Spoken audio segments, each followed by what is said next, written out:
look, almost everything we do in the name of religion, or even not in the name of religion, has always got a plus side and a downside. Always, everything is good. You must look at everything in 3 dimensions, not just on the front. Oh, it looks so nice. Maybe the back garden is horrible. So look at everything from different directions. Same is true regarding temples. Let me tell you. Now, temples are an important thing because they, in a way, focuses the attention of the community. Suppose you didn't have temples. And what will the community do? They'll kind of go into each other's house and gossip, and that's it. Or perhaps, go in London, they'll go in the pubs then.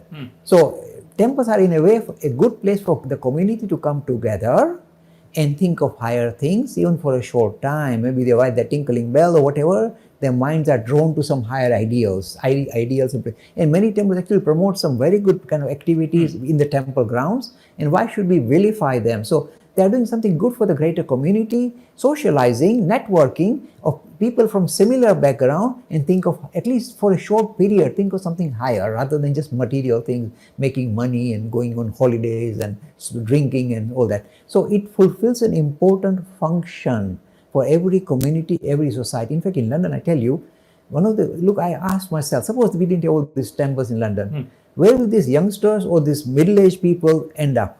They'll go to the pubs, or some places where nothing higher is talked about. It's very, very materialistic, way of kind of spending your time. So here, at least, they come together for something positive and good. So that is why they have an important role to fulfill. We must not vilify them. At the same time, you asked a pointed question.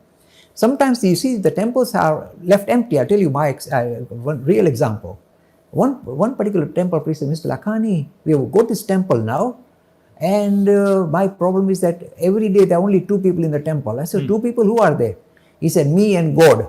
Nobody else visits the temple. So unless this temple is a good kind of nice structure to have, but then the structure must come alive.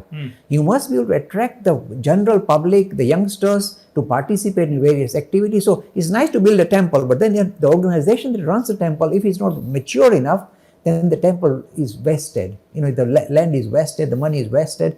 Unless that temple comes alive and brings in the youngsters, the middle-aged, the elderly people to come together and try and kind of address kind of important human issues, then it is worthwhile. So the temples can be good, but unless the temples come alive and are run by people who are truly devout, many temples are run by people who got strongly commercial motivation. I dislike that thoroughly.